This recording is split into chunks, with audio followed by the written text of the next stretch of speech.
has a chance to seal it. It's done. It's Georgie Kelly. Rotherham United's pathway back to the Championship is opening up.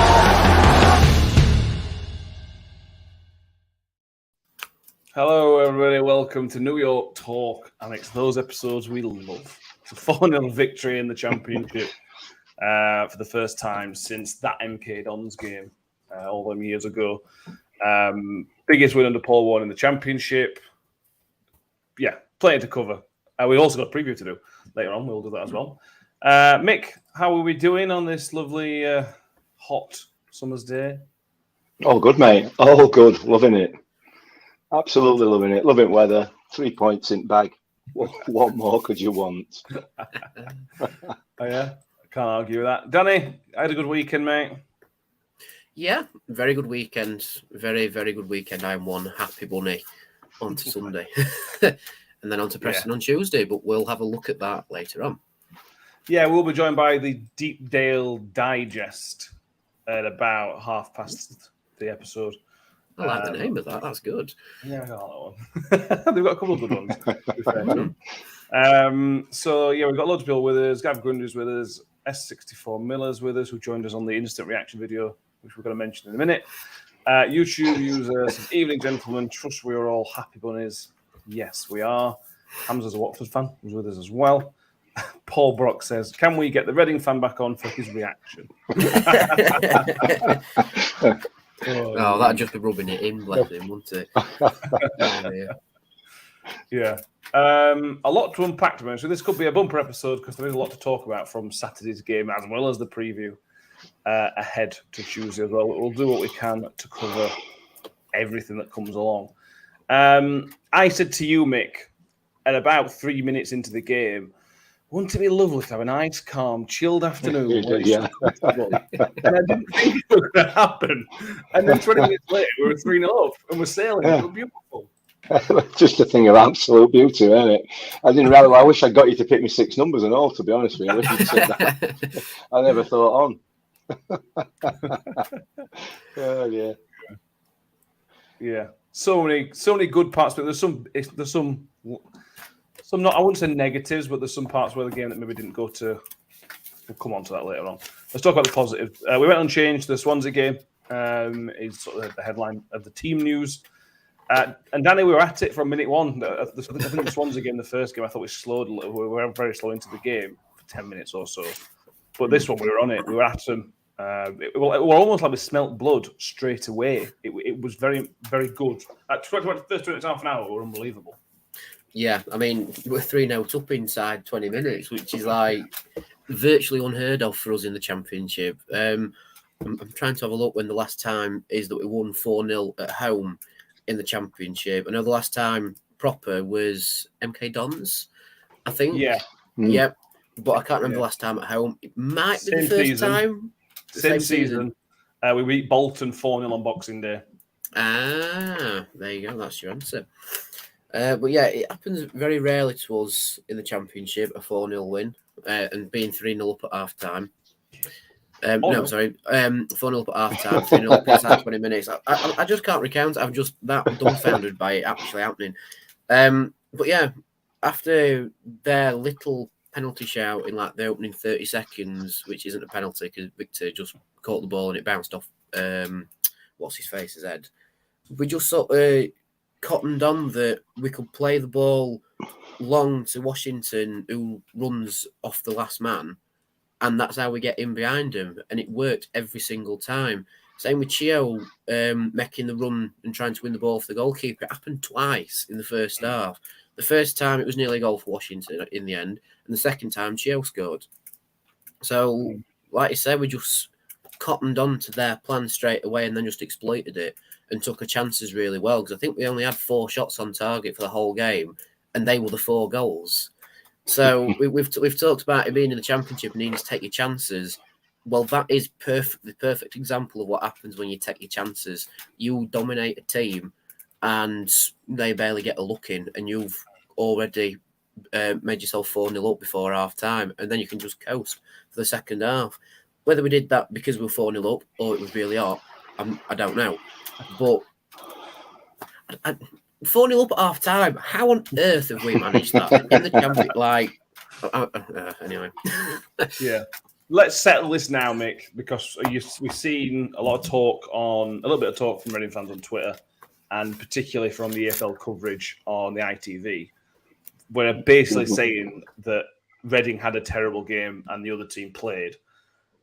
That wasn't the case. Although Reading were terrible, although Reading were not very good and their keeper helped them, we won because we played very well. It wasn't just Reading being rubbish, was it?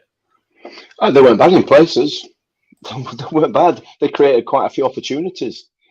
So, you can't say that we beat them because they were crap. They had a bad day and that's the end of that. That's just not true. That's just palpably not true.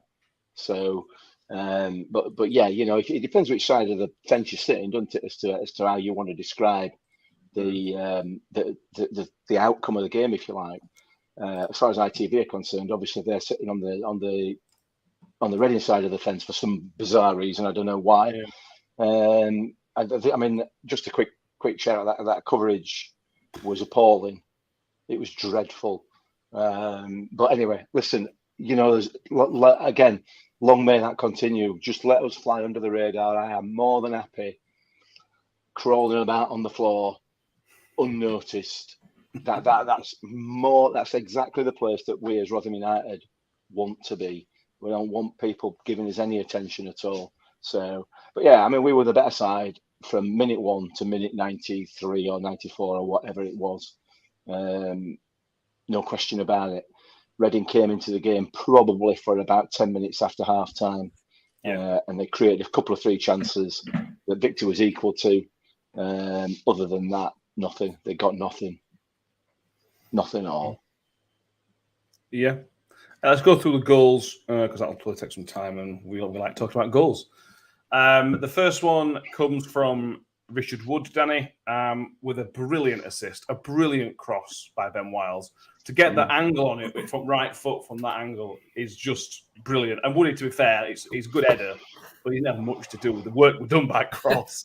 Yeah, it's sort of like hits it with the outside of his boot, and it just sort of just arcs in, and then Richard Wood sort of virtually sends it back where it came, and it's gone in the far corner. But who would have thought Richard Wood at 107 years old still scoring goals in the Championship when everybody's written him off? Like we see some on Twitter having a moan about him being selected in the Championship All games, time. all time basically. And it's like, but this is what he can deliver. He was defensively solid against Swansea, and now he's scored the first goal in the Championship against Reading, and again was defensively solid. So it's like this is what he offers. Age is just a number in current football. It depends on how fit you are and how much ball knowledge you've got, and they're the 2 things that will see you out as a good footballer. And Richard Wood has everything in a full package. Yeah, 19 goals in his Rotherham career now, by the way. Exactly. Yeah, 19 as a centre half. Good grief. It just I saw a few tweets yesterday when the squad team was announced about Richard Wood at centre back or whatever. I was like, guys, do you not know Richard Wood? He could probably play till he's 43. It wouldn't make a difference. If you are one of those people, stop tweeting about when it gets announced what he's playing, because he's still probably going to have a pretty good game. Even if he didn't score, he would have still had a good game. But he got us off and rocking, Mick. That was the start we needed. And again, something we said while watching the game, sat together yesterday, is that 2 years ago in the Championship, we don't score that goal. That goal doesn't go in. It comes with a post, the keeper makes a save or whatever. We're 2 games in, so let's not get ahead of ourselves. But that was already a difference from 2 years ago in the Championship. Already a big difference for me. Yeah, absolutely. And the reason being, I think for me, is that the ball didn't go directly into the box because Michael Smith's not there. So we've played that ball about a little bit. We've bided our time to get the right delivery into the box this time. A bit of experience, obviously a bit more coaching has put us into that position where we're still going to get the ball in the box. There's no question about that, but we are a little bit cuter at it. And Danny's absolutely right. That cross from Ben Wiles was an absolute peach. It was an absolute peach. I thought he was going to put it down on his left foot, and then he came back and put it on his right and just curled it in, and it was just begging. It was begging to be headed into the back of net, and Richard Wood is going to oblige every time. So, and to be fair, you know, I like you say with the social media stuff with Woody, I don't understand why people don't learn. You know, you do the same thing time and time and time again, and you get proved wrong time and time and time again, but you still keep doing it. It makes no sense to me. You know, why is Richard Wood in the team? Well, that's why he's in the team. Why is Richard Wood in the team? 90 minutes later, that's why he's in the team. You know, it's a bit daft. Yeah, it is. And come on, learn from your mistakes, people. I do all the time. No, no. No. Yeah, very, very good. And then a few minutes later, Connor Washington, and I don't know about you, Dave, but I'm talking about me and Mick sitting together. Before we scored, we were both saying, I really love Connor Washington. He is so good. He's relentless. He is quick.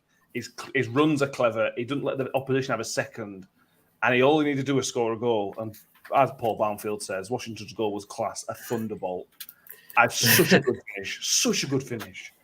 I use a different word to describe those sort of goals. But yeah, I mean, there was no way the keeper was stopping that, was there? But to have not just the confidence to take on a shot from that acute of an angle, but also the technique to actually finish it, like that is incredible. You know, but just to point out, the ball from Barlasser is amazing. He's virtually, about 20, 25 yards out from Victor's goal, and he sees Washington making the run. Now, we've seen Washington make those runs for Charlton. I think he scored a goal from their keeper, just pinging it out, and he's run straight off the last man, got onto it and scored. Virtually the same thing. Barlas has seen him on the last man. He's waited and waited until the last man just steps behind Washington, so he's onside, and then bang, the ball's gone and Washington's gone after it. And he is quick. He is quick, Washington, isn't he? Like I know when we previewed his signing and his top-rated trait was work rate, and you can see why he will chase anything. And he's chased after it, got the angle, and gone, yeah, I'll go for it. There's no one in the box. I'm going to go for it, which is something we've been missing because like a player like Smith would probably hold up the ball and wait for the reinforcements, but then the chance is gone. Yeah. But with Washington, he's seen there's no one in the box. Chio is making the run in, but he won't get there in time because the defender's in front of him. And so he's just gone, I'll hit it and see what happens. And he's hit it and he scored. And again, it comes back to the thing of you need to take your chances in the championship if you want to win 100%. Football games. And we got the half chance, not the best angle, and he's just gone for it. He's taken his chance, and we're 2-0 up inside 15 minutes, which is fantastic. And all credit to Washington because there was a post on Twitter that said, where are the goals going to come from this season? And I put a list out. Fair enough, the list didn't include Wood or Lindsay, but it did include Washington and Ogbeni. And there you go. Ogbeni's got 3 in 3 games, which we'll talk about in a minute. And now Wash is off the mark. And I don't know, I can see him getting more than 11 that he got for Charlton last season. I can see him getting more for us because we play to his strengths. Yeah, and they are his strengths. Off the last man, the long ball from Barlasser, sorted. YouTube user says he reminds me of Will Grigg. And I can sort of see that a bit. I think Washington's a bit quicker and maybe not as good a finisher. And Grigg is a bit slower and a better finisher. But how clever their runs are and things like that, they are very, very similar. He's physically stronger than Grigg as well, though, isn't he? He is physically, yeah, I agree. Yeah. I'm still not sure I got it in, to be honest with you. When he hit it, I didn't celebrate. I just assumed he was to start with.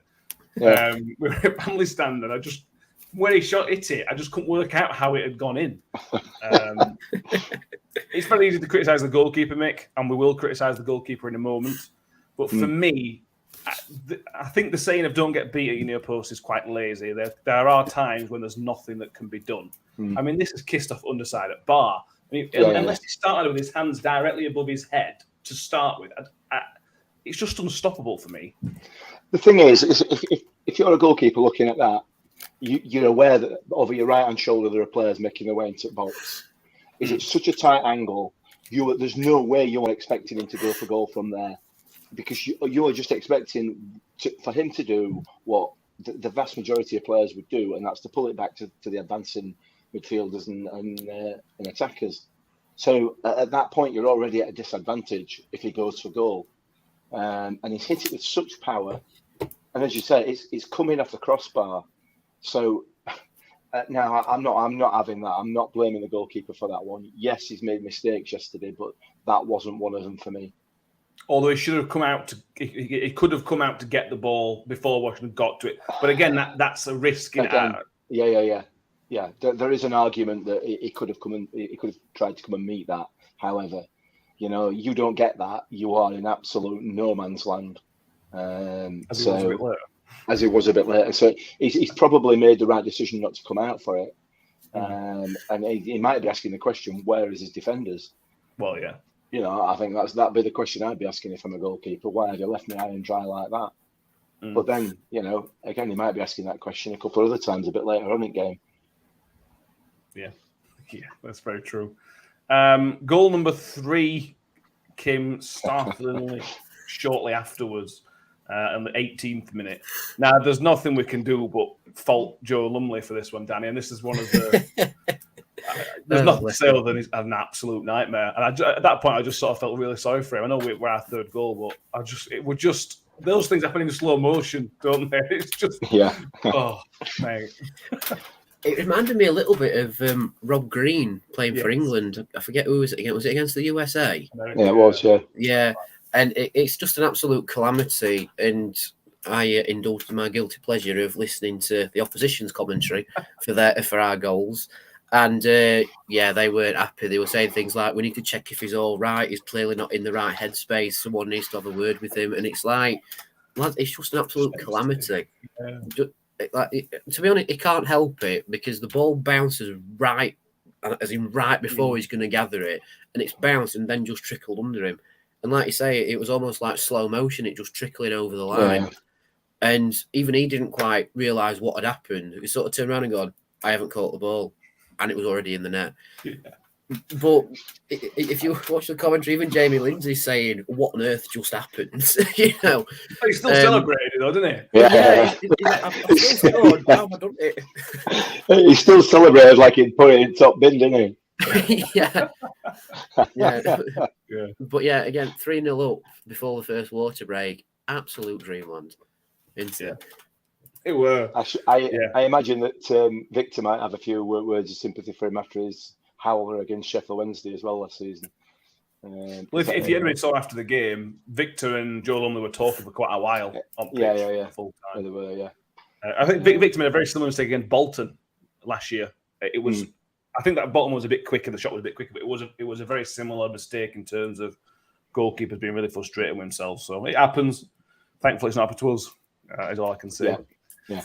And the 4th goal came right on the stroke of half time. The 3rd of Dan Barlas's hat trick of assists. And the referee gets an assist to an assist. We'll talk about the referee in a minute, to be honest with you. But the vision from Barlasa, because Jamie's not seen it, I'm sure you have seen it, but the referee got in the way. The ball was hard. The referee dropped the ball to Dan Barlasa. First touch, swooped it round, and Chio's on the last man's shoulder, gets in between the keeper and the ball, knocks it past the keeper, buries it in back at net.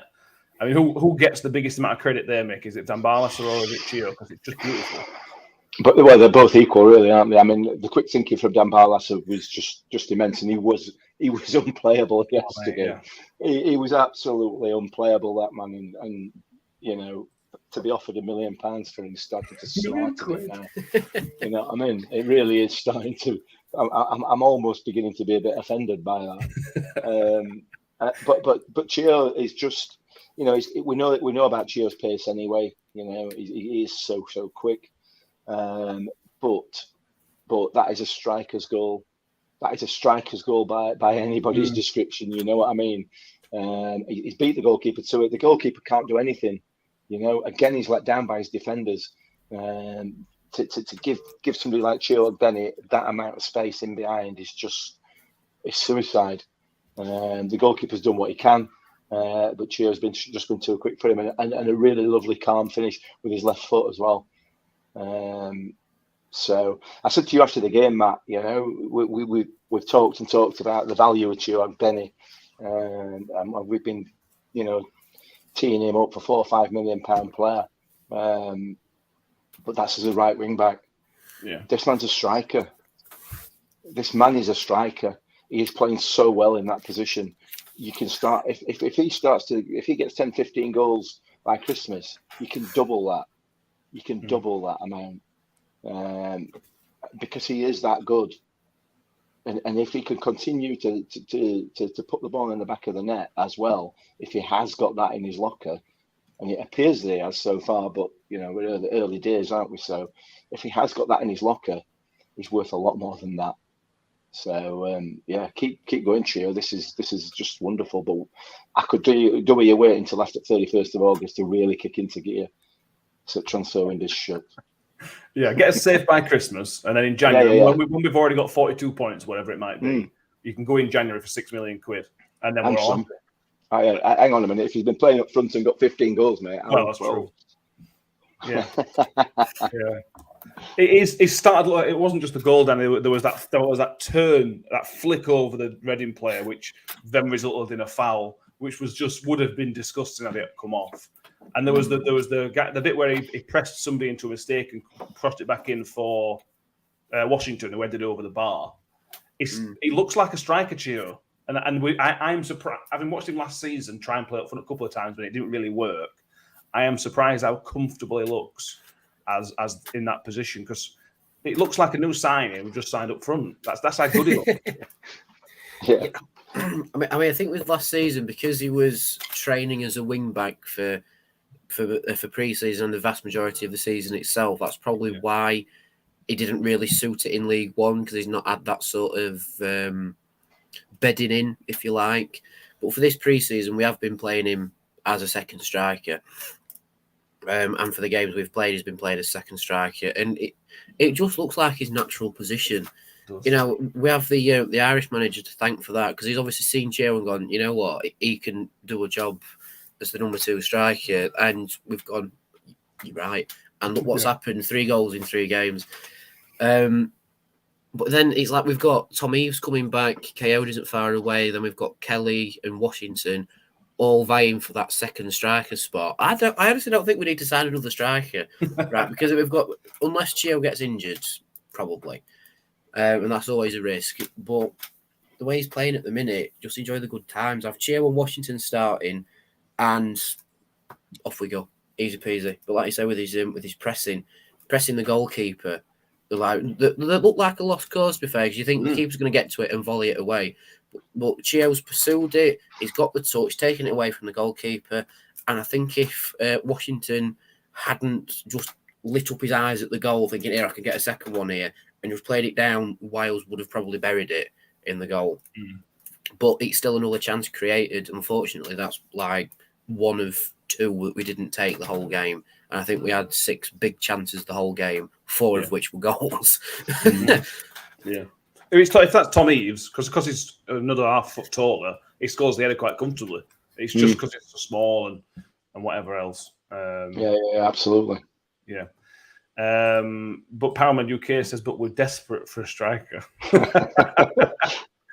Oh dear. Shelley in the comments also says, how much better is Chio down the middle? US Heath, let's address the elephant in the room that is Paul Ince. Can't stand long balls. Once again, Mick, there's some very, very lazy management and coaching and pre-match scouting. If you think Rotherham United are a long ball team who'll just pump it along, then I don't know what you've been watching. I kind of thought this season that I might try and turn over a new leaf and then try not to insult people as best I possibly can. You know, because managers come out with stuff that, you know, they've got a reason for saying it usually. But Paul Ince, mate, you're a clown. You are a clown. I agree. I mean, what you've said there is Rotherham United play the long ball game. We spent all week preparing for it, right? The elephant in the room is that at half time, you're 4-0 down, mate. Can you not see the issue there? That perhaps your research might have gone a little bit awry, you know? If you're going to, but listen, what I would say is, please, anybody that's listening who's not a Rotherham United supporter, we play long ball. It's just long ball after long ball after long ball. That's all we do. We just oof it up, and that's all we do. And if you can cut that out, then you've no chance. With no chance, we'll never score another goal all season. So just work it that way. I don't know where he's coming from. I don't, honestly. He's just. I don't think he's cut out for management with the greatest of respect. All joking aside, Colin McLaren and everything else. He's a football manager of a championship club. He's obviously got some credentials. He's played really, really well as a player. He's a very, very good player. And he played under some very, very good managers. But I genuinely don't think that work he's cut out for that line of work. I don't think. I just don't think he is. I don't think he is. And having listened to his interview, that just sort of compounds that. His team were poor. They don't play in his image. They are soft. His best players go missing. His son.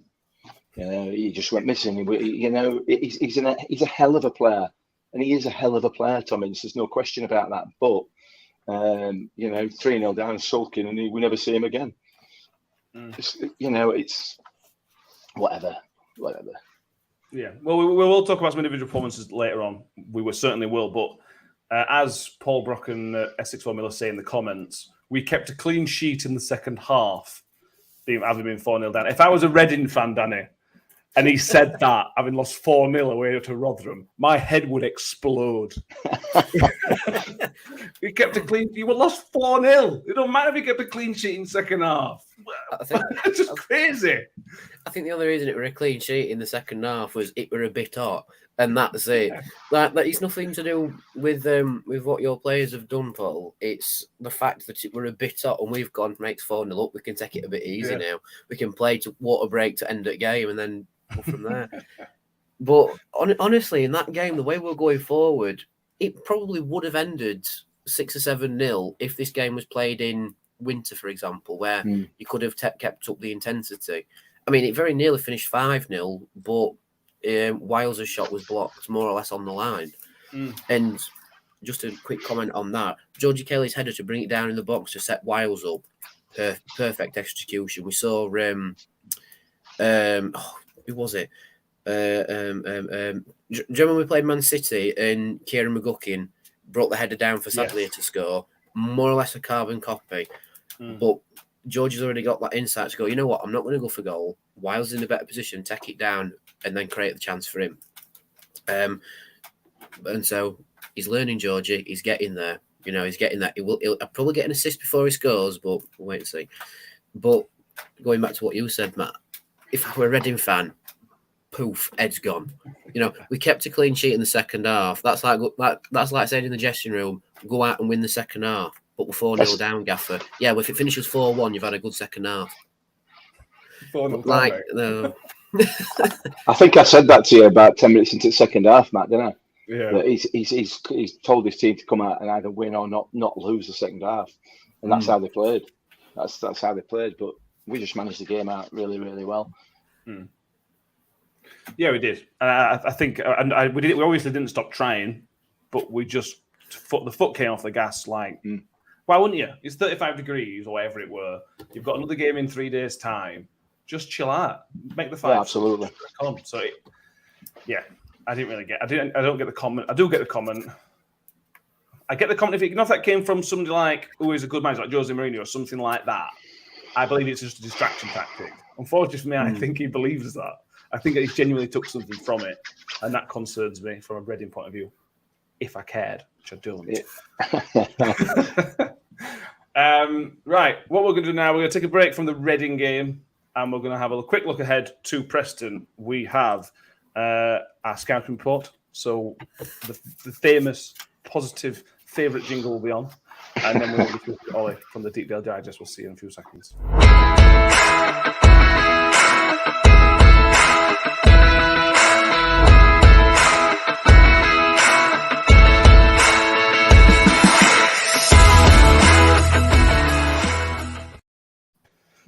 Thank you for joining us, Ollie. How are you doing, mate?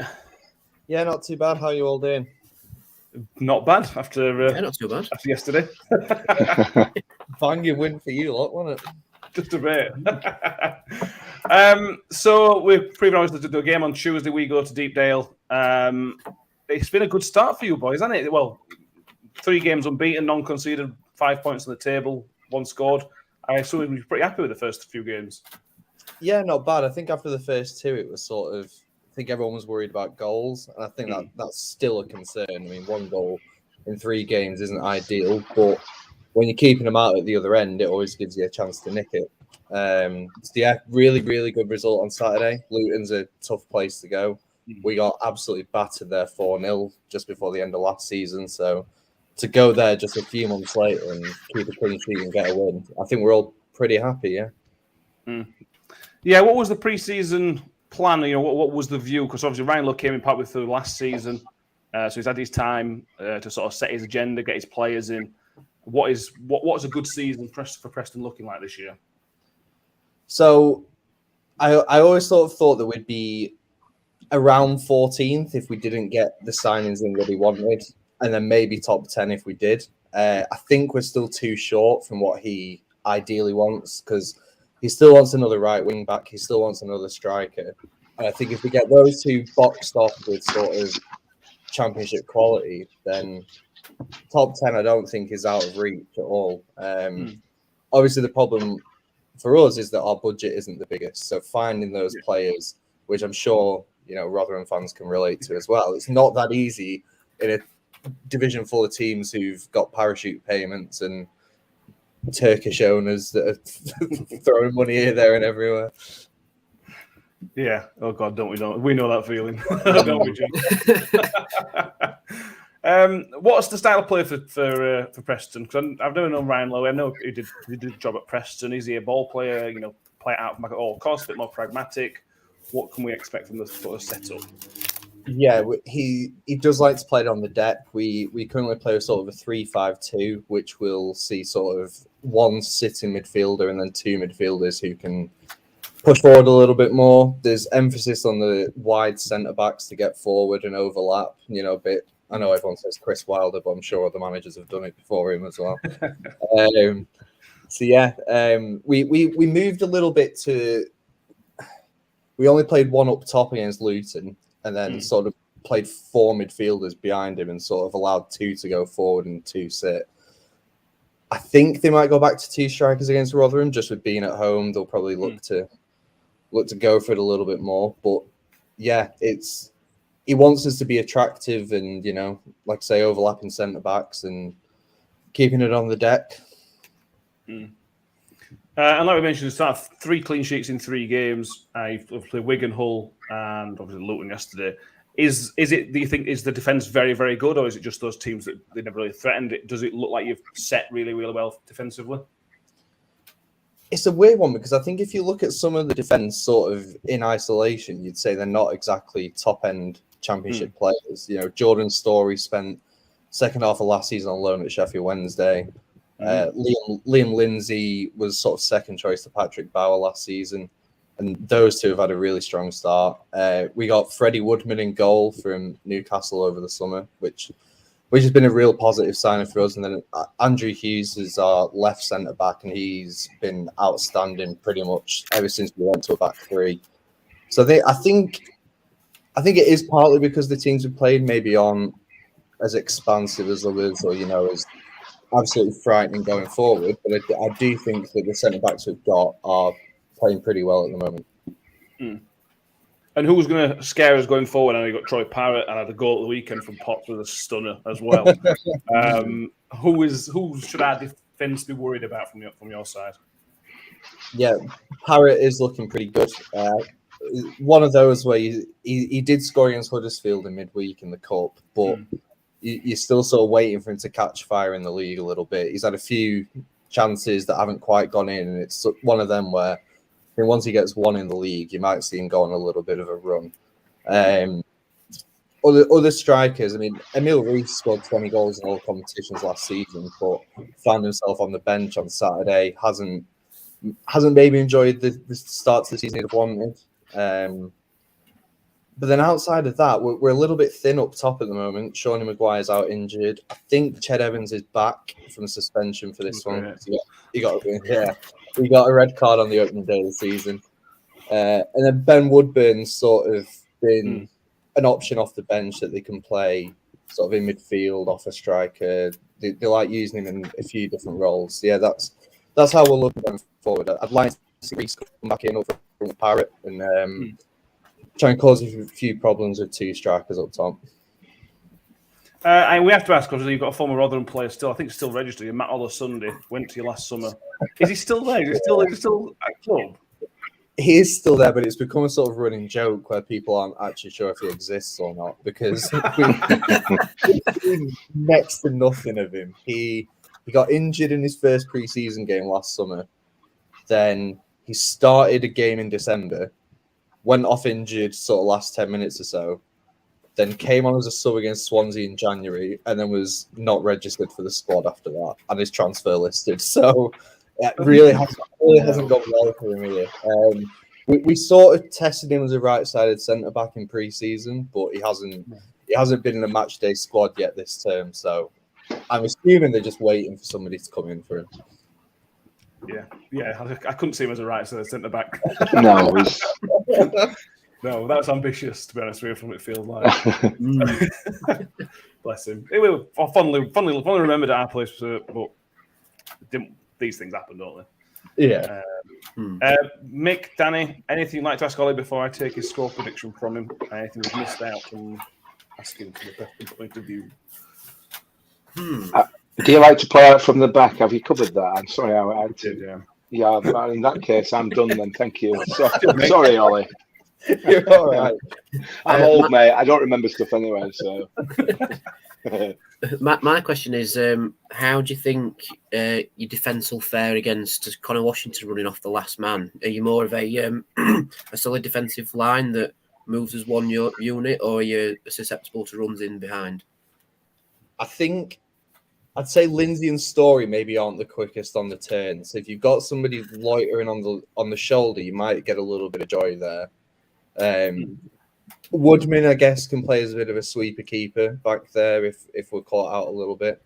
But yeah, I think because we like to push those wide centre backs quite high, I suppose it does leave us a little bit susceptible if you can hit a quick counter on it. But so far, we've not conceded in the league. Did get caught out a little bit at Huddersfield in the Cup, where Jordan Rhodes seemingly was able to walk about 35 yards and challenged him straight to the ball to score. So, yeah, I'd imagine Rotherham might just think they can do that against us.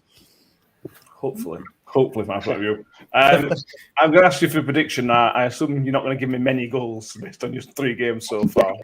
I don't think I can see many. I'll take a 1-0 win again. Take that. If anybody wants to look at any of your stuff, any preview stuff for the Rotherham game, anything like that, where can they find your Deepdale Digest stuff? Yeah, at Deepdale Digest on Twitter or deepdaledigest.com. There will most likely be a Rotherham preview going up tomorrow, I would imagine. So yeah, that's where you can find all the stuff about Preston. Perfect. Thank you for doing, Ollie. Thanks for speaking to us, and good luck for the rest of the season. Obviously, not Tuesday. Yeah, you too. Thanks for having me, guys. cheers, mate. Thank you. Yeah. Thank you very much to Ollie for doing that. Some interesting stuff. We'll talk about it in a minute. We haven't covered Preston North End's Reading game, have we? No. So let's go back because that gives us interesting stuff. Shelley IFC says, "Tell Mick he's wrong. Thomas hasn't gone missing. He's been found in Richard Wood's back pocket. Currently on route to Reading." Very good, Shelley. I love that. We're going to give a surprising bit of praise now, or I certainly am. Steve Martin refereed the game, Mick, very, very well. And that's a surprise. It would be. I noticed John Morell's not on tonight because John was calling him in the Birmingham fan was calling him in the last podcast. I thought he had a good game. I think he got the decision in the first minute right. I don't think there's any question about that. It wasn't really a decision, was it? No. What the one he did get wrong was the free kick on the edge of the box in the second half to Reading. That was a penalty. That was a nailed-on penalty. He was 2 yards, a yard inside the box when the challenge was made, and not a comment from Paul Ince on that one, which really surprised me.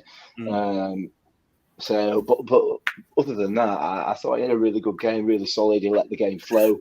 He was consistent, and that's the key to it from my point of view. He was consistent with both sides. You know, he was letting quite a few tackles go. He was letting quite a lot of shirt pulling go. But it was the same for both. So when it's like that, you can't complain, really. I don't think. No. You know, you just can't. A big shout out to the Reading player who tried to do the dive. the dive. That was, I can't remember. It was a Jefferson Word type dive, weren't it? Well, yeah. But not quite as theatrical. But yeah, that were a fair effort, that lad. Yeah, Danny, we'll talk about this. We talked about this on the first game against Swansea, where the threshold of fouling has been put up, so there's got to be more contact. There is more contact for blah blah. Saturday for me it felt like the perfect implementation of that rule. It allowed stuff to go. It was very consistent. You're allowed to push your shirts a little bit. You're allowed to get a bit of man when you tackle the ball. It was basically consistent. That's all we want. If you're going to do one thing, do it for other. And it got it right, other than that penalty incident, which Mick says in the second half, which I agree with. It got it all right, and we should be praising that when it happens. Yeah, definitely. I mean, listening to on the commentary, there was a fair bit of hacking going on from their defenders, especially on Chio, but there wasn't enough of it happening, if you like, to warrant the foul. It's not like they've just swung the leg in and took him out, which is a blatant foul. It's more of just trying to get the leg round him, which really isn't a foul. You're just trying to win the ball. It's if you take the man and don't make an attempt for the ball, that's when the red flags start coming up. Same with Grant Hall supposedly pushing a player to the ground, which the Reading commentators majorly kicked off about. And it's like, but there's not enough of a foul. It's not like he's grabbed his shirt and gone, woomph, like that. He's sort of just pushed off him to try and get leverage off him, basically. But he hasn't fouled him in the process. But I agree with you. I was so scared that he had given the penalty initially because he pointed. It's like, oh no, he's pointed to the spot. And you see all Reading players kick off. It's like, is he not giving it? And if you watch the replay, it is a yard inside the box. But he said it's on the line. But technically, if it's on the line, you give it as the penalty because as soon as it touches the white line, it's classed as inside the box. But then they take the free kick a yard outside of it, and it's like, that doesn't quite add up. But if he's seen the contact outside the box, we can only go with the referee's decision because we can't change it now, can we? And they missed anyway, so it don't matter. And to be fair with things like that, and this is very easy, Lino's got 12 part. Lino should be best placed to give that because Lino should be a last man anyway. But anyway, I think it's important to point out when those referees, because this implementation has got to stick around. This can't end at the end of August like other implementations do. This is the way. I mean, if anybody's watched the Spurs-Chelsea game, that were brilliant, and the same type of implementation were done. It made a fantastic game because the game was allowed to flow. That has got to continue, and we will continue to call it out. When it's good, we will continue to call it out because it's got to stick around. 100% makes it so much more enjoyable to watch as a game. It makes it more of a contest, less of a diving competition. Yeah, because at the end of the day, football is a physical competition. And as soon as the physical turns into diving about, you're not allowed to touch anybody, it gets boring. Yes, because it's like as soon as someone just pushes into him, it's a penalty. That's when it gets boring. That's why I don't watch the Premier League. But yeah, referee, more or less perfect. I'd probably give him an 8 out of 10 for that performance. And can we make that a thing? New York Talk ref rating. And we'll give it. We'll bring it in. I think an 8's fair. I agree with an 8. Yeah, I'm with you on that. Let's go. See, Mr. Bond didn't get the memo though, as he Darren Bond with his. It's because his hair. It's just hair's getting in his face. Yeah, with his hairband. Right, we've got quite a lot to cover, to be honest with you. I feel like we've barely scratched the surface because we've got so many individual performances to talk about that were really good. Let's talk about Ben's comments on the instant reaction video, which upset a few people. We did an instant reaction video on YouTube straight after the game. That's always on the home games. I'm going to defend Ben a little bit, but not his words. Ben said we were awful defensively. Now, we weren't awful. We definitely weren't awful. But there were quite a few moments, Mick, I think in the second half, where because we took the foot off the gas, I think the concentration went. And there was quite a few moments in the second half where they got through. I think there was a moment where Humphreys lost the ball and we just didn't recover, and we were lucky not to get away with at least a shot. There were issues. It wasn't a perfect performance, and there were, for me, some defensive issues. Nothing to get upset about, but there were some issues, certainly in the second half. I think the one of the issues is that we were so solid against Swansea at the back. We didn't allow them anything apart from that one tap in that they missed. With the exception of that, in the Swansea game, we were very, very tight. For me, I thought we allowed them far too many chances, particularly in the second half. But as you pointed out there, we were trying to manage the game out, so we took our foot off the gas, and we probably did become a little bit slack defensively in that second half and allowed them far too many chances. Like I said, a decent team would have punished us there, and we probably wouldn't have come away with that clean sheet. So I guess that's probably where Ben was coming from. But to say we were awful, I think, is a little bit harsh.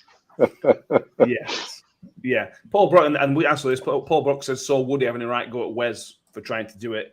Yeah, and I suppose this is part of the learning curve, Danny. These three, Hall, Woody, and Humphreys, have never played together until the week before. Humphreys is playing professional football in England for the first time ever. It's all right to switch off. It's all right to take the foot off the gas, but you can't let teams at Championship level have those problems. If that's anybody else other than Reading, it would have been 4-1, potentially 4-2, had those mistakes continued. But it's a learning curve, isn't it? Yeah. Yeah, it definitely is. I mean, the only two players that have got Championship experience in that Rotherham back line is Woody and Wes. And we've pushed Wes out wider whilst Kioso was injured for the time being. So the only person who's got champ experience with Rotherham is Woody. And that's why he's very commanding of that back line. And another reason why he should start every game that he can, because he knows the team, he knows how it operates, and he knows the Championship with us, basically. Grant Hall does know the Championship because he's played with Middlesbrough and a few other teams, but he doesn't know it with our system, if that makes sense. So he's still good, and he's still good to have there, but, playing next to Woody, still need that cohesion just to tick over with match time. And then with Humphreys, like the lad from Belgium who knew Belgian football said to us, plays a lot better when he's got a senior pro next to him. And look what's happening. He's got two next to him, and he's played unreal. There's been a little one or two squeaky moments, but the way he carries the ball forward from defence, they just don't know what to do, because your centre halves come out with the ball, and it's like, what's he doing? You know what I mean? But then he brings it out, pushes everybody forward, and then keeps everything ticking over, which is great to see. But with the back line, special mention to Cohen Bramall. As soon as he came on for Ferguson, there was a little mistake on the right-hand side. I think it was a misplaced pass that let Reading into our penalty area, and Cohen Bramall's come straight in and put in a fantastic challenge and stopped what could have been a goal for Reading. Fantastic challenge, fair play to him. But with the back line, overall impressed, but like we've said, foot off the gas a little bit. It may have been the heat as well, and the lads being absolutely knackered, but we can't let teams back into it when, in all honesty, they don't really deserve to be let back into it. If you just keep twisting the screw, keep your back line solid, and we should be all right this season. It's just when you switch off that you see it's a bit of letting him in just a little bit. Yeah, let's kind of just a quick mention for Cameron Humphreys, and I know you just talked about him there, and he is some player. Mate, how have we got him? How on earth? Would he go in somewhere else and we just sort of kidnapped him or whatever? Who else were training in Croatia at that time? He just turned up at the wrong hotel. I don't know what happened, but mate, he is some player, that lad. I reckon he got on the wrong flight and he's ended up with Rotherham instead of poor lad. West Ham. But I tell you what, I love the man. He is going to be a right player. Yeah. It just we'll probably save this to talk about in a few weeks' time, because he's going to get better. This is the thing with somebody like him. He's nowhere near his peak. He's going to get so much better. The criticism I would have from him when he stepped forward them few times, which he did very, very well, when he got to halfway and he looked lost. It looked like he didn't know what to do. He looked like he'd sort of hit a wall and wasn't sure. And that's something he's got to work on, because he can step out. he needs to then know what to do when he gets there. I thought that's such a minor critical thing, but that's. I suspect having come from Man City, stepping out like that as a central defender, he probably expects to see more movement ahead of him. True. Yeah, and he's not quite got that. We're not clearly not at that level. Maybe I don't know. Yeah. I'd like to see someone like Barlasser receiving the ball in that position and playing it long, or Humphreys looking to the wing backs potentially for a bit more distribution and a bit more width. But like I say, Man City do play very ball orientated football with the centre backs, and that's obviously where he's learnt it from. And I think going forward, we need to play to that strength. If he brings the ball out forward, presenting the option out wide or in the middle to keep it carrying on, just so he doesn't step too far out from defence. Because that's what I thought. He stepped a little bit too far out of defence, and there was no option in front of him, so he had to go back anyway. Or he lost the ball and then had to track back and get back into position, which he did really well, don't get me wrong. He did it really well, and he knows his job in that role. But just present him option, and then we can push it forward a bit more. Well, that'll come with training, players, isn't it? We've got to learn what he can do. What if he's going to do that? We need to understand if that sort of makes sense, I think. Yeah, but that experience will come from training and those sort of situations that we make, or through match day experience as well, which, let's not forget, he's only played 2 championship games for us, and he's already this good. And when we start playing to his strengths, wow, playoff push to calling it now. No, I'm kidding. Tom J. Brown says, we will sell him for millions. Mate, if he keeps going this way, in a year's time, he'll be worth 3 and 4 million quid. We're 2 games in. Let's sort of temper his excitement a little bit. But if this is his route, he's going to keep playing. He's a Premier League player in waiting. If this is the way he's going to keep playing, we've got him on a 3-year deal as well. And knowing us, it might be an option. You know what we're like? Yeah, probably. Yeah. Paul Brock had to laugh when I saw a Reading fan tweet saying Rotherham made 3 subs and they were still better. Little did he know the 3 subs were not bench warmers. No, we've got Georgie Kelly, Ollie Rathbun, and Lee Peltier. These are not nobbies. I'm telling you, if we could, we'd play Sheffield rules football and have 15 aside, and we'd still be good. I think a shout out to Peltier. I thought he looked excellent. For me, he looked more solid and more confident than Grant Hall does at the moment. He did yesterday. Certainly. I thought Shane Long caused Hall quite a few problems. Not from a goal, not in a penalty box, but his movement and trickery. Shane Long is a clever player, isn't he? Definitely. But so many individual performances. We've not really touched on Dan Barlasser, so we are now going to touch on Dan Barlasser. We're going to end up going quite a long episode tonight, but we don't even touch Bill in the Reading game.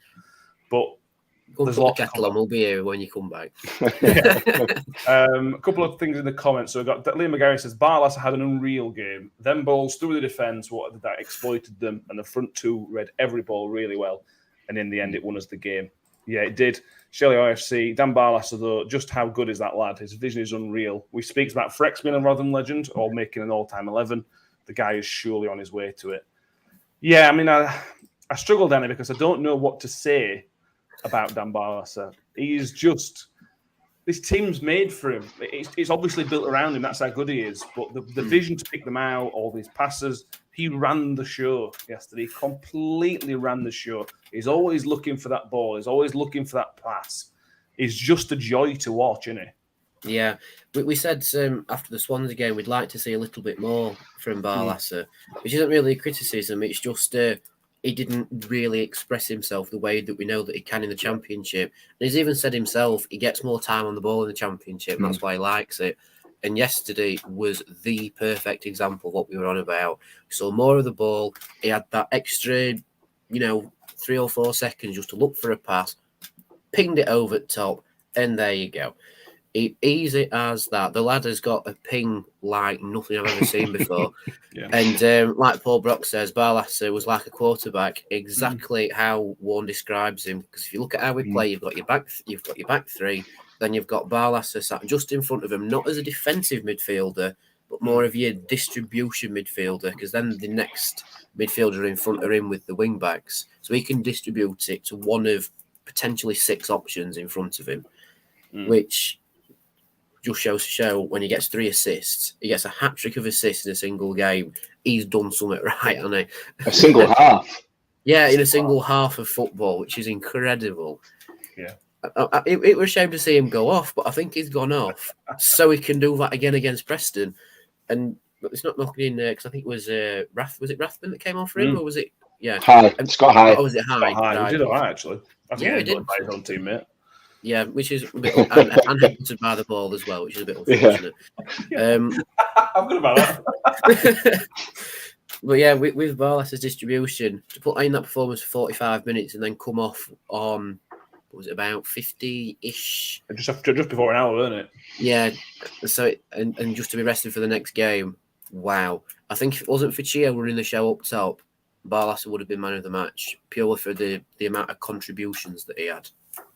Yeah, 100%, 100, and what he started to do, which he did a little bit last season, a couple of times he found himself on the edge of the box, Mick, and the ball just didn't drop for him.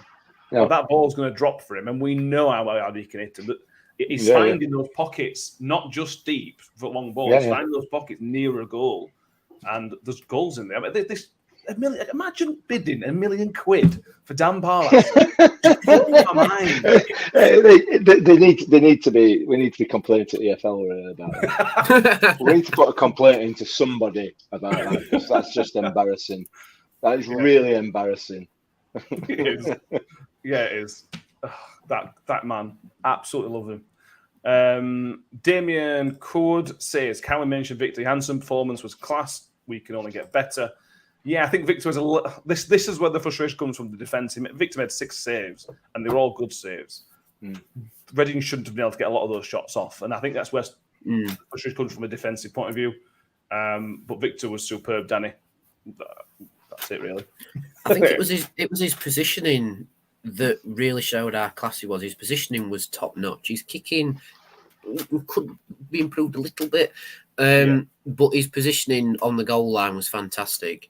A lot of the shots that Reading had, if his positioning wasn't good, they may have snuck in at some point. It's like there was one that Tom Ince had where he's hit the side netting, but Victor's closed the angle so tightly that there isn't an option for him at all, unless it was Connor Washington shooting. And then like his flying punch that he pulled off as well from one of the balls in. Yeah, that were incredible. Just that ball's coming, bang, and he just flies and punches it. It was like a flying kipper. It were incredible. But yeah, another class performance from Victor. I mean, we talk about Josh Vickers maybe being the more complete goalkeeper package, if you like. But if Victor puts in performances like that in this division, you can understand why he starts. And unfortunately, Vickers is the cup keeper at the minute.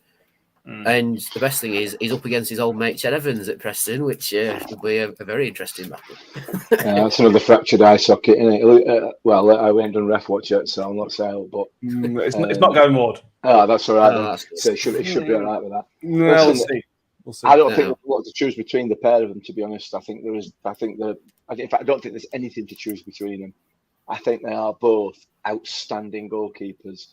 They've both got the strengths. They've both got the areas that they need to work upon. But you can't get a cigarette paper between them, man. They're as good as each other. For me, Victor, with his bravery, I mean, he came out and that low cross that he got onto in the second half there. You know, he could have got the boot in his face from Woody, from Hall, from Long, from anybody that were in there, but he didn't care, does he? He just does not care. He's in the ice, man. I'm in that. See you later, boys. Yeah, very, very good. Shelley RFC says Humphrey's an absolute steal. What a signing. Mark Gambles in the comments says, evening, gents, just replenished the fluids sweated out yesterday. Mark says, great result. Loving Washington and Chio as a combo. Midfield was brilliant, and Cameron Humphreys Grant is brilliant as well. Tobias is with us. Tobias Johansson is with us. He says Shane Ferguson was his man of the match. He thought it was his best performance in a Rotherham shirt. And he's one of them, Danny, that I think is probably more suited to the Championship. His experience and what he gives us defensively, it helps us much more than it did in League One, because in League One he's got to be more attacking, and although he can do that, that's not his strength, I don't think. And I completely agree. I thought Shane Ferguson, along with a few others, was very, very good. Yeah, I think us signing Shane Ferguson will come into its own this season because we signed him from Millwall, and he notched up Lord knows how many appearances in the champ for them, and he's dropped down to League One to play for us, probably in a little bit of a different role, like you say, a bit more attacking. Whereas this season, he knows the job he has to do on that left flank now, and executes it very, very efficiently. He still does that little run forward where he tries to create the option, but when he drops back and we need to be a bit more defensive, he's in his element in this division. He knows everything that's happening, and it's only going to benefit Cameron Humphreys as well because he's got Woody on his right, and then Shane Ferguson dropping back in on his left. That lad's good. Like we've already said, he's going to be worth millions purely from the experience that's around him. But yeah, like we say, Shane put in a fantastic performance as well. But he's one of them where he has a fantastic performance quite often. That often gets overlooked. You know, you only really notice when he's had an average game because he looks poor. A little bit like Ben Wiles in that sense. When he has an average game, he looks poor, but he's not. If that makes sense. But when he has a stellar performance, it's just like standard behaviour. You know. I'll tell you what. And I love his new chant as well. I love that chant. It's very simple. It's just Ferguson. It's very, very, very simple. But when you've got nearly 8,000 people singing it, it's very, very good, and I really like it. Yeah, my favourite one yesterday was 9,000 people, including the Reading fans, singing "Reading get battered" everywhere. Funny. I tell you who Shane Ferguson's really going to help. For me, I think Cohen Bramall. That is such a great person to learn from Shane Ferguson to Cohen Bramall, and I think that's what Warney clearly tries to bring in. Is you've got the experience. You've got these youngsters who are trying to learn. Youngsters, mid-20s, these guys aren't they? So, but they're still learning. We've got to mention Wes Harding. I mean, there's not much to say, Mick, other than it was Wes Harding doing what Wes Harding does. Yeah. But he's just so reliable. Yeah, he had a mistake, which would have shouted at him, but so reliable. You've no point coming to me about Wes, because all you're going to get is I love Wes Harding. He's just brilliant. He's just absolutely brilliant. He's a right-sided Shane Ferguson, but younger. You know what I mean? Yeah. He's as dependable as they come. He can slot in on the right side of the back three, but as a right wing back, he's not blistering pace. He can still put a ball in the box. He can still get back in tight. You know, he's got everything that he needs. Wes Harding, man at match for the next 44 games for me. Every day a week. Yeah. 6-4 Millicent's highlight of the match was the cop end singing "It's all your fault." Oh yeah, poor keeper. Bless him. Yeah. Any other performances you want to pick out? We've talked about most of them. I enjoyed Ollie Rathbone coming on and just kicking everybody.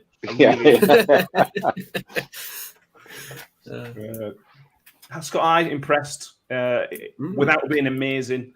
He looks very good on the ball. This was only early days, but with the way he runs with the ball reminded me of Frecklington. He just glides with the ball. He doesn't run. He just looks so comfortable, which I think is a good sign. We can say he's resilient, that's for sure. Yeah. Yeah, he'll have a bigger nose today than he did yesterday. I think they probably just think he looks so young. And a bit of a pretty boy, so let's look a bit too pretty. Let's rough him up a bit. Let's make it look like you're a footballer. He's a young player that's done that. Yeah. A really, really good performance. Not perfect, and I think that's almost a good thing. If that was us being perfect, then there's not a problem, but there's still a lot of areas we need to improve, and I think we will improve. Briefly, we were only 3 points off top with a game in hand before Blackburn won today. Now, let's not get too ahead of ourselves. We already get a little bit of stuff in for saying it with the Happy Clappers podcast. You know, now it's like, yes, we'll be in Champions League in 2 seasons. Yeah, be right. On the opposite side, we are 3 points ahead of the relegation zone with a game in hand. Very early days. I know it's early days, but good gaps to have.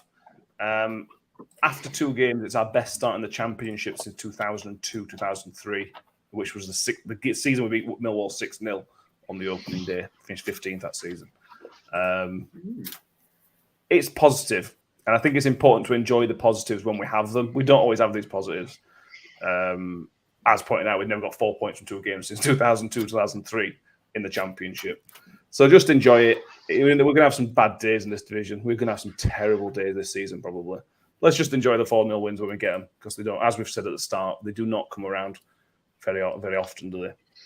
I think if you take away the results from those first 2 games, the key for me and the positive for me is those performances. Yeah, you know, we have looked very, very, very solid. At worst, we've looked very, very solid. At best, we've looked unplayable at times, just for brief periods. We've never. I don't recall over recent years or recent trips into Championship as looking as dangerous as we look going forward. And I also don't recall us looking as solid at the back as we have done. Again, early days, it is 2 games, you know what I mean? And you're very absolutely right to point that out. But the signs are very, very, very good at the moment for me. And I'll say it now, I'll stick my neck on the line. The recruitment this summer has been excellent. Yeah, it's been superb. Been very good. Yeah. The Stephen Humphries transfer rumour has cropped up. We're probably not going to have time to cover that tonight, and we'll probably cover that Thursday, assuming we've got time. But Richard Dimmerly points out we are the best team in South Yorkshire. They say it when we walk out every week. We are currently the pride of South Yorkshire. Best goal. It's there above my head, look. Pride of South Yorkshire. Exactly. There you go. Yeah. It's we currently have the second best goal difference in the Championship, having played a game less. Only Blackburn, who are top of the league, have a better goal difference than us. All these little things that are just minor, but I'm going to take them whenever we can. Yeah, 100%. You've got to take them while they're there. Correct. Yep. Right, let's move ahead. We've got an hour and 7 minutes, and we haven't even really talked about the Preston game. So let's talk about the Preston game. We go to Deepdale for the first time in a couple of years. We've won the last 3 games against Preston 2-1, all 3 of them, which is an interesting stat. Let's start with the ref watch, because that's going to upset Mick. No, the referee is Oliver Langford. Oh, God. Now, he did. He did. Last season, it was a 1-0 win at home to Cheltenham, the home win to Cheltenham, which was insignificant refereeingly. He loves a yellow card. His stats from last season was he gave 145 yellow cards in 36 games. Christ. Which I had to double check, and now I've said it, I'm going to double check that again, but I'm almost certain that is right. The noteworthy performance was in the COVID season, and I'll take his picture down. When we played QPR away, and Matt Sunday got scythed down, he didn't give the penalty.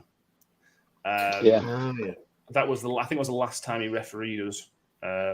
So, with good reason, he might have got better. He might have improved. Come on, who was improved as a referee? He might have. You never know.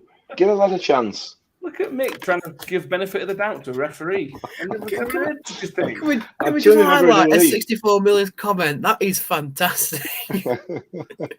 Somebody says he's got one in face you want to slap with a shovel. That's harsh. I get it. That's harsh. Are you talking about me there, Grace, or referee? Just to clarify, that 145 yellow cards in one season is correct. I've verified that. He has refereed 1 game this season, and he's already given out 5 yellow cards. So, again, we don't promote betting on this show, but if you have got a betting account and you can bet on yellow cards, there's going to be at least a couple. Yeah, at least a couple. So there we go. What other stats do we have? On Tuesday will be Victor Johansson's 50th league appearance. Wow. With Rotherham United. He celebrates that goal by going back to the stadium where he got kicked in the face. Well, why wouldn't you? What way to celebrate? Victor, it's time for your revenge. Kick them in the face this time. Yeah, especially if Ched Evans is playing, kicking it. Yeah. You might get booked for it, but you'll be right. If it's only booking, keepers are allowed to get booked. It's fine. I don't think Victor's been booked yet, so that would be a good way to celebrate his thing, to get a booking. Anyway, and as mentioned by Ollie earlier on, Preston's games so far have been 0-0, 0-0, and 1-0. So they're yet to concede, but they've only scored 1 goal in those games. And from that point of view, Mick, we're very good defensively, or we have been very good defensively in the 2 games so far. The Port Vale game. We've been very good defensively. They're clearly pretty good defensively. It's got 0-0 of it in all over it, to be honest with you. Listen, I'll settle for that. I'll have that. I'll draw our away games and win our home games. Happy days. It has. That would appear to be where the clever money is going to go, isn't it? But they played Luton and Wigan, and Hull. Yeah, we are very, very dangerous going forward. And if like Ollie said, they've got a couple of centre backs there that can get turned easily, then if there's 2 players in this division that are going to turn them at the moment, it's Chilwell, Benny, and Connor Washington. Yeah. So that there's a high likelihood of us getting in behind. So we'll have to wait and see. Listen, I'll take a draw anytime. I'll take a draw now, personally. Yeah. Paul Brock says it means it's going to be 4-4. Yeah. Yeah, no doubt. There's not many questions on selection, Danny, but there are a couple. Richard Wood is one of the ones that you would say we're going to end up playing 3 games in a week here. We've just played Wayne. I thought it would come off on an hour, Woody. I thought he'd bring Peltier on and keep Hall on. I was surprised he kept him on, but he kept him on for 90 minutes. We've then got Preston. We've then got QPR. Woody's not going to play all 3 of those games. I don't think he is. So would you take him out this one? Do you leave him until QPR? Do you then leave him in and take him out for QPR? We don't know, but what would you think is going to happen? I'm trying to tune into Paul Warren's radio waves. I think because of the start we've had so far, it might be a case of getting as many points on the board as possible early doors. Because we know we know that we're going to have a little bit of a break for the World Cup this year, so that could be our recovery period. So it could be, just go full force as quickly as we can, get as many points on the board as we can. And if we think like that, probably go for the same starting 11, or maybe like 1 or 2 changes if they're a bit sore, or this, that, and other. But reading into it with Grant Hall coming off, that could mean that we were saving him for the Preston game, played the full 90 with Woody. So then Woody may miss the Preston game, Grant Hall may come into the middle, and then Peltier come onto the right-hand side, potentially. Yeah. But if it was me, and we've got a working formula where we've seen how well we can play, I would say stick to it. And like I say, get as many points on the board as possible. Like another player which might be a doubt was Washington. If he'd have played a full 90, I would have said maybe Kelly would have come in, but we took him off for Kelly in this game. So it's like, well, he's probably going to be starting against Preston then. And he's come in after a dead leg, played nearly an hour, and played really well. And then we've took him off to rest him. All right, it helped with winning 4-0, so we could rest players, which may have changed the game plan for Tuesday. But yeah, in my opinion, stick to the winning formula. Stick to the winning formula until you can't through fatigue, or you can't because you've lost 2 in a row. That's my thinking behind it, anyway. Yeah, and I suppose, Mick, it was 4-0, and we took the gas off so much. There wasn't really too much energy exerted in the second half. So from Chio's point of view, we know the Chio's hamstrings need protecting quite a lot. He didn't have to exert himself. So although he didn't come off, he almost had a bit of a rest whilst on the pitch. So that hopefully helped with the management of his fitness. I'm going same team Tuesday. I'll keep it short. I'm going same team at the moment. Let's get some points on the board. So it's key at the moment. Nobody knows. Nobody understands. Everybody seems to think that we're just going to play the same way we've always played. We're just going to oof it along. That's fine. Let's get on with it, and let's get what we can get early doors, and we'll take it from there. That's my view. We'll see. Yeah, it could be a case of smash and grab until the World Cup, rest, recover, reevaluate, and then go again until the end of the season. I mean, it could work out very well having the rest for the World Cup because it could help us, but that's a conversation for later. We'd use some luck after COVID last time. We need someone to help us, don't we? So I think we've only played Ryan Lowe once as an opposition manager when he was at the first game of last season of the Plymouth, and they did try and play out from the back, and they couldn't play out from the back. Other than that, I think he built a decent team, but they played their hands a lot, didn't they, on day one last year? Yeah. So if he does that, fingers again, crossed. Keep going, Ryan. It's a great tactic, Ryan. If you're listening, I need that. You don't need any other plan. Plan A, it will work every time. Yeah. If we come away tomorrow with Tuesday, with a 2 or 3-0 win, get ready for a giddy podcast on Thursday. Get ready. I'm not saying it's going to happen, but we will be so giddy if that happens. Right, let's give some predictions because it's red hot. Mick? 0-0. 0-0. Thought so. Ollie went 1-0 to Preston. Danny? I'll go positive. I'll say 1-0 to Rotherham. Right style. I'm going to go 2-2 because it'd be typical just to be a score. I think every Rotherham fan would take a draw. I think probably Paul Warren would take it. He's not going to set up for a draw, obviously. But if you offered him a draw now, he'd take one. 5 points in 3 games would be a brilliant return. I mean, to be fair, 4 points from 3 games is a really good return as well. It's true. It's not a bad return at all, no. Just imagine 7, though. So, I've got to find a way to calm down, to be honest with you. When we lose 3-0 on Tuesday, I'll be crying. Back again. In the comments, Jamie says 2-0 to us. Our Primary UK says 2-1 to us. Essex Formula says 2-1 to us. Washington and Kelly. Andy Hunn says 1-2. Cheryl Stein says 1-2 to us. Kim Haywood says 1-1. Ian Colclough says 0-1 to the Millers. Neil Tiller says 3-1.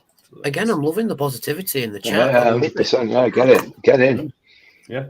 I'll take any of them scores, to be honest with you. Yeah, I would, to be honest. Preston are a championship team, and this is a good match for us to see where we are. If we go there and dominate them, and even if we dominate them and draw 1-1 or lose 1-0, that's a bar. That's where we're setting ourselves. Reading you can't tell because they are probably not great. We know where Preston are. We all know where Preston are, don't we? They're a mid-table championship team. So if we can go there and put them under pressure, and that's a marker. That would be a marker, proper marker. Yeah, absolutely. So that's where we are. If you haven't already, please subscribe to the YouTube channel. If you haven't already, make sure the instant reaction is up there. If you want to watch it and get upset at Ben, that's up for you to watch. But you can have a laugh at the B that's at the end. Yeah, the B disagreed with him. There's a B at the end who got upset about his awful defending comment and chased Ben off camera. Just worth watching for that. We are on Tuesday post-game. We are, because there's no instant reaction because the away games are impossible to film, we're going to do a Twitter space, which if you're on Twitter, you will have seen other people doing Twitter spaces. So we post-game, 20 minutes, half an hour, 20 minutes after the game, we'll be putting a live space on Twitter, which you can join in, you can listen to, you can join in if you can request to speak and get involved. It's like a praise or grumble type thing, but through Twitter, specifically for the Rotherham game. I'll be on, Mick will be on, Danny will very likely be on, or they'll be on a coach on the way home. Yeah, my microphone might be a bit blown out, but we'll see. So follow us. If you follow us on Twitter, you'll basically get a notification of when we are going to go live, or you should do anyway. We will be back on Thursday for a full review of the Preston game, and look ahead to QPR, to probably the most expensive away day of the season. QPR.